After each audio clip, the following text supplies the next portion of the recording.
Hello friends, welcome back to our channel Studies Fair. So in this video we are going to cover 2.2 linear polynomials, chapter number 2, introduction to linear polynomials, grade 8 Ganit Manjari part 1.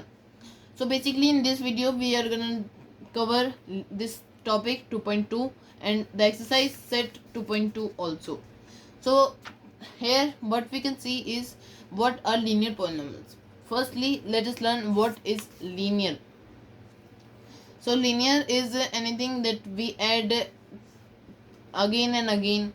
So if we get something that x plus 4, if x value changes, we get the output as our input for x, then we can add 4 again and again.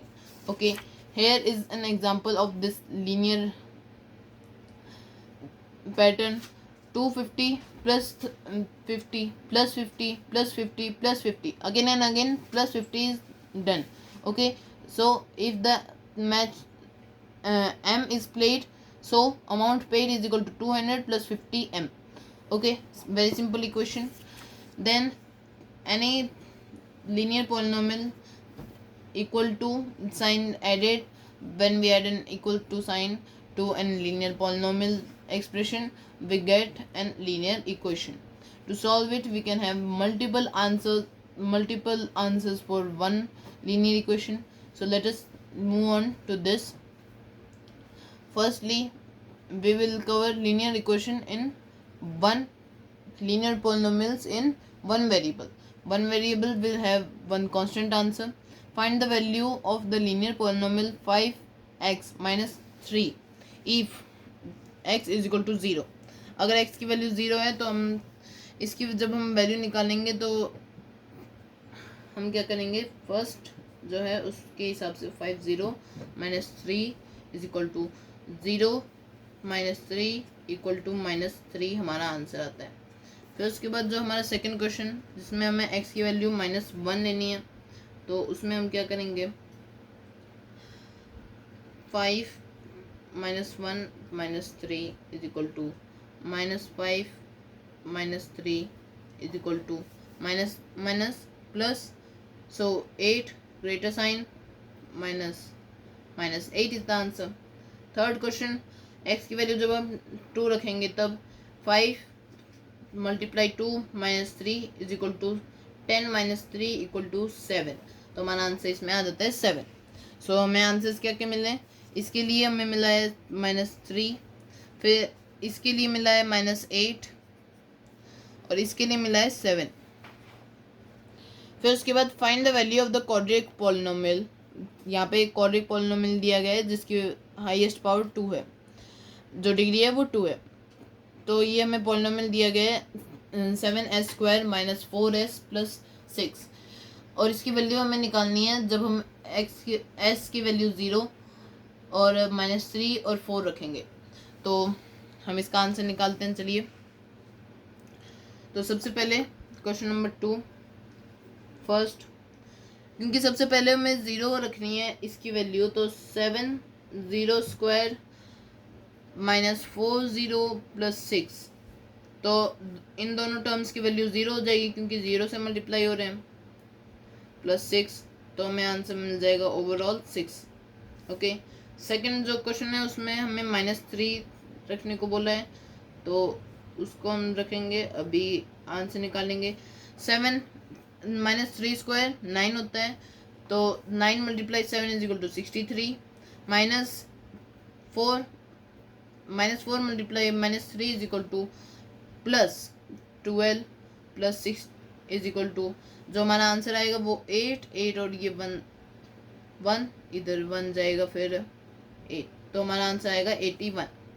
So third जो हमारा part है उसमें हमें बोला गया है कि 7 4² minus 4 multiply 4, जो s की वैल्यू है वो हमें रखनी है 4, plus 6 is equal to 7 4² is equal to 16 multiply 7 is equal to 112 minus 16 plus 6 is equal to 102 हमारा आंसर आ जाता है.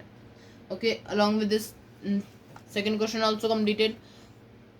Let us move on to the next third question. The present age of Salil's mother is 3 times Salil's present age. After 5 years, their age will be added up to 7 years. Find their present age. So, सबसे पहले हमें let Salil's age equal to x और Salil's mother's age is equal to 3 times x. Okay, so we have constructed the simple variable and then we will construct the equation. Since after 5 years मतलब 5 साल बाद 3x plus 5 और plus x plus 5 is equal to 70. Okay, ये हमारा एक simple expression बन गया. कैसे बना? 3x और x दोनों में हमने 5 ऐड किया क्योंकि 5 साल बाद उनकी जो एज है, एज का समय वो 70 हो जाता है. तो इसलिए हम उसका आंसर अभी निकालेंगे. तो हमें आंसर मिलेगा 4x. इसे हम जब हम सॉल्व करेंगे तब 4x plus 10 is equal to 70. 4x is equal to 60. x की वैल्यू आ जाएगी 15. ओके, सो जो सालिल की एज है वो 15 है. सालिल की मदर की एज जो है वो है 45. Okay, simple answer. So x is equal to 15 and 3x is equal to 45. Okay, very simple answer. Next, fourth question, the difference between two positive integers is 63. The ratio of two integers is 2:5. Find the two integers. क्योंकि इन जो दोनों का ratio है वो 2:5 है, तो इसलिए हम ये कहते हैं कि इन्हें हम मल्टीप्लाई करते हैं 2x minus 5x is equal to 63. मतलब 5x minus 2x is equal to 63. तो हम इसे सिंपली फाइंड आउट कर सकते हैं. तो let the integers be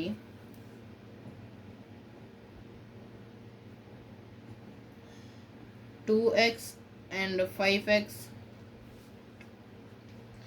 So 5x minus 2x is equal to 63. 3x is equal to 63. So हमें x की वैल्यू क्या मिल जाएगी? x की वैल्यू इन दोनों को डिवाइड करने से मिल जाएगी 21. ओके, अभी हमें निकालना है दोनों नंबर्स को. तो 2x इज इक्वल टू 42 और 5x इज इक्वल टू 105. दोनों को जब हम माइनस करेंगे तब हमारा आंसर आना चाहिए 63. तो हमारा आंसर 63 आ रहा है. यस, हमारा आंसर 63 आ रहा है. फिर उसके बाद नेक्स्ट क्वेश्चन पे बढ़ते हैं, जहाँ पे हमें बोला गया है कि रूबी जो है वो 3 टाइम्स है उसके पास 2 रुपी कॉइन्स, जितने उसके पास 5 रुपी कॉइन्स है, और उसके पास टोटल 88 रुपीज़ है. तो कितने कॉइन्स उसके पास हैं ईच टाइप के, मतलब 2 और 5 कॉइन्स कितने कितने हैं. तो question number 5, let ₹2 coin be 3x and 5 coins be x. So उसके पास 3 coins हैं और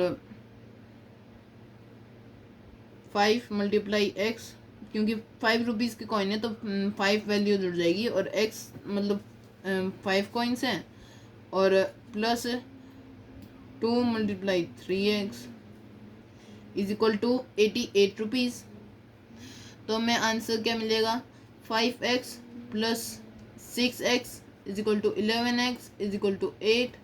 okay, sorry, x is equal to 8, 11x आ जाएगा तो 11 से जाके 8 बना देगा डिवाइड में. सो जो 2 रुपी कॉइन्स हैं, 2 rupee coin is equal to 3x is equal to 8 multiply 3 24 rupee. 5 coins is equal to x equal to 8। Okay, so ये हमारा आंसर मिल जाता है हमें। अलजेब्रिकली हम इसका आंसर निकाल लिया। 3x 2 कॉइन्स थे और 5x कॉइन्स थे, क्योंकि x हमने बेसिक वेरिएबल लिया और क्योंकि 5 कॉइन्स जितने थे उतने 3 गुना 2 कॉइन्स थे, इसलिए ये हमारा आंसर आया। फिर question number 6, a farmer cuts a 300 feet fence into 2 pieces of different sizes. The longer piece is 4 times as long as the shorter piece. So longer piece is equal to 4 times. So shorter piece is equal to x or longer is equal to 4x. So 4x plus x is equal to 300 and 5x is equal to 300. So x becomes our 60. हमें क्या find out करना है? How long are the 2 pieces. तो हमारा जो shorter piece है वो इतना है और लॉन्गर पीस जो है वो 4x equal to 240 feet. Okay, values लगाना मत भूलना, क्योंकि वो भी मार्क्स काट सकती हैं, half marks. If the length of a rectangle is 3 more than twice its width and its perimeter is 24 centimeter, what are the dimensions? तो क्वेश्चन नंबर 7 में हमें ये दिया है कि जो लेंथ है वो 3 times more than twice its width. So length is equal to, जो हमारी लेंथ आएगी वो होगी 2w, जो हमारी विड्थ है, plus 3 and width is equal to w. So जो हमारा पेरीमीटर है p is equal to 2l plus w, और p की जो वैल्यू है वो है 24 is equal to 2 multiply l की value 2w plus 3 plus w। तो यही साइड जाएगा तो 12 is equal to 2w plus 3 plus w is equal to 12 is equal to 3w plus 3, और जो w की वैल्यू आएगी वो सबसे पहले 3 माइनस होगा तो 9 3 डिवाइड होगा तो 3, तो हमारी वेट जो है वो 3 आ जाती है। So w is equal to 3 and length becomes 3 multiply two 6 plus 3 is equal to 9। So ये हमारा आंसर आ जाता है, और इसी के साथ हमारी ये वीडियो ख़त्म होती है। Friends, thank you for watching my whole video and I hope you understand from this a lot and along with this very thank you, and if you have any doubt let me know through the comments. Thank you.